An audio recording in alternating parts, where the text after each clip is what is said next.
कृष्ण हरी माऊली. तर तुम्ही म्हणता आज काय रामकृष्ण डायरेक्ट आई, तर काही नाही. हे बघा आज वाखारीवर उद्या म्हणजे पंगत असते वाखारीवर.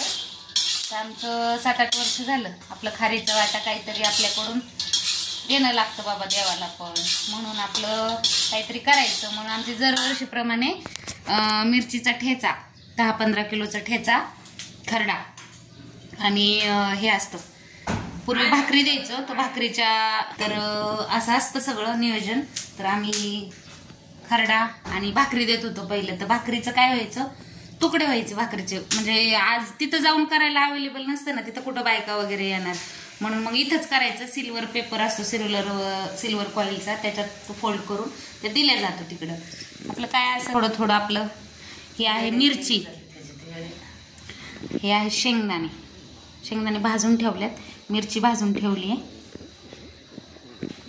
पहिले सगळी कामं झालेत. आणि हे आमचं तुम्हाला दाखवलेलं ते फर्निचर, हे असं ड्रॉवर वगैरे केलेत छानपैकी. असं पूजा वगैरे झाली.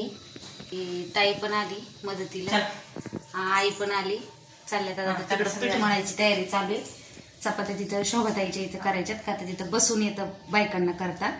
आपल्या थोडासा पोर्च कमी पडतो त्याच्यामुळं.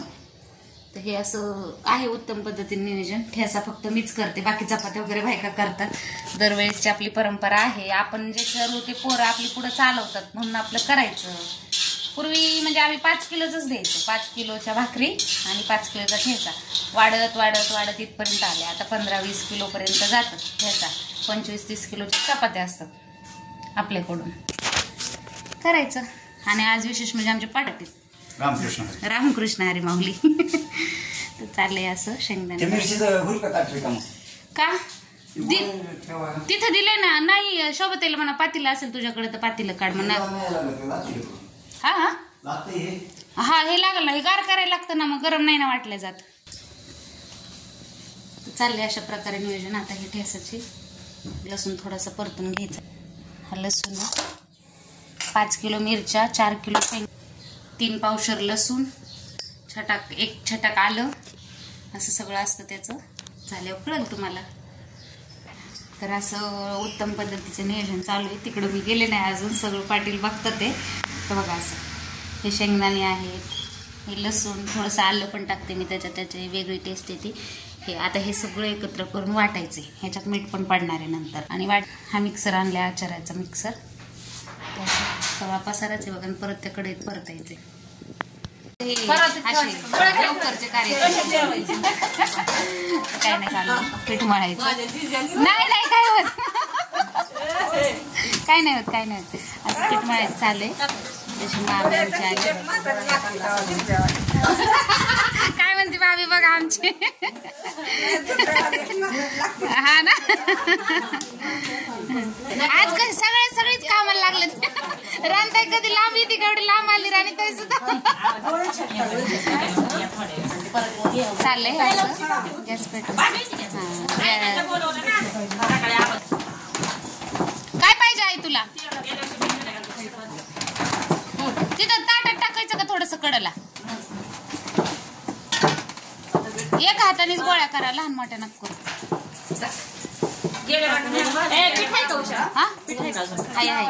तेवढं लाटीला राहू द्या, पण नाही तेवढं राहू द्या लाटीला. तेवढंच दिलंय तिने आणून. मी करते पल्लवी ताईला फोन. आपलं एवढं उरकते नाही उरकते त्याच्यावर तिने दिलंय आणून, पण अजून सांगितलंय तिला आणायला. करते मी तिला फोन. आहे ना मी, मग आपल्याला घेऊन ये तिकडचं. हा ती सुरुवात झाली ना मग घेऊन येऊ.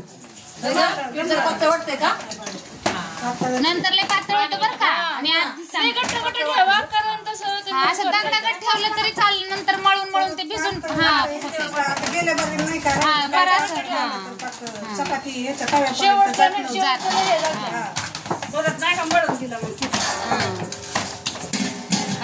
आणि ताई तुमच्या बांगड्याचं बघा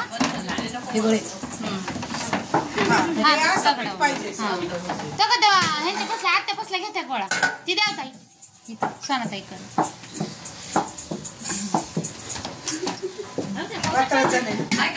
हा ती जरा हाय पातळच आहे, जरा पातळ. जे पातळ पातळ गोळे टाकायला पहिलं. ते कोरडं पीठ द्या.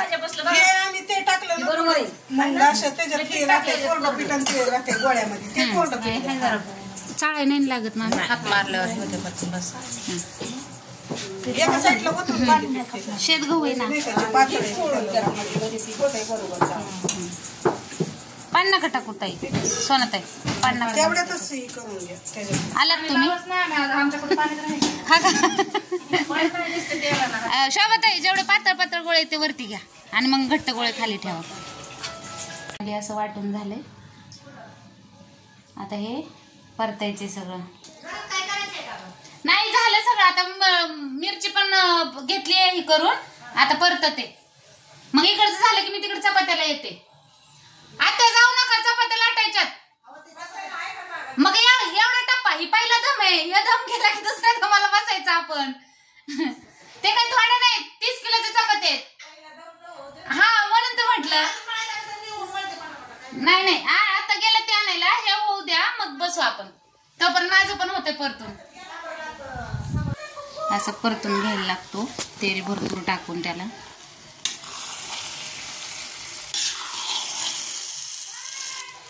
अजून हा परतायचा. अजून तिथे एक पाटी आहे आणि याच्यात गार करायला ठेवायचा. नंतर मग भरणीत भरून द्यायला लागतो. काही नाही आपलं तेवढंच काही होईल तेवढं आपल्याच्याने सेवा करत राहायची. 7-8 वर्ष झालं मी करते. आधी पूर्वी जशी ऐपत तसं करायचं. पहिलं 5-5 किलोचंच करून द्यायचो आणि मग नंतर तिथे जे वाटाय जातात ते म्हणायचे बाबा वहिनीले आवडीने खातात ठेसा भाकरी की इनपे ठेसा असं तसं म्हणत होते. मग ठीक आहे म्हटलं. मग हळूहळू वाढवत वाढवत वाढवत आता 15-20 किलोपर्यंत जातो. आता हे सगळं मटेरियल बघा 15-16 किलोच्या पुढे गेले. पण भरणीत भरलं की ते एवढंच दिसतं. भरून म्हणजे सगळं बारीक केलं जातं ना ते त्याच्यामुळं. तसं मस्तपैकी छान चाललेलं आहे. आणि चपात्याचं नियोजन तिकडे चालू आहे शोभाताईच्या घरी. सगळे येतात सगळ्या. कोणी नाही म्हणत नाही. 30 किलोच्या चपात्या आहेत 25-30 किलोच्या. सगळ्या सहखुशीने मदत करायला येतात आणि खूप छान मस्त. कुणाच्याने जेणेकरून ज्याच्याने जेवढं होईल तेवढं करत राहायचं. येणारा देत राहतो आपण आपल्या परीने करत राहायचं. आमची एवढीच अपेक्षा आहे.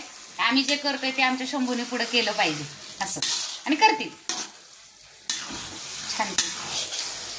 म्हणून इथं जाऊन काय देण्यापेक्षा तिथं आपलं अन्नदान केलेलं बरं आणि काहीतरी वेगळं असं असतं. थोडं थोडं आपलं करत राहायचं.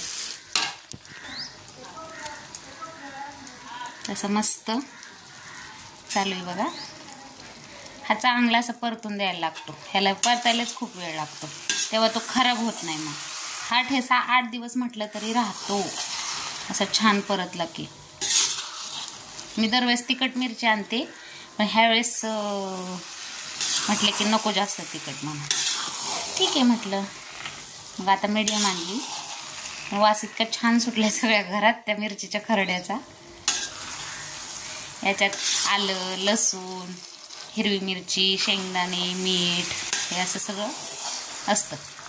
प्रत्येक वस्तू आधी भाजून घ्यायला लागते. थोडंसं तेल टाकून मिरच्या भाजल्या शेंगदाणे भाजून घेतले आलं लसूण थोडंसं तेलात परतून घेतलं आणि मग बारीक केलं. आणि आता मग सगळं एकत्र करून एकजीव करून तेल सुटेपर्यंत त्याला परतायचं छानपैकी.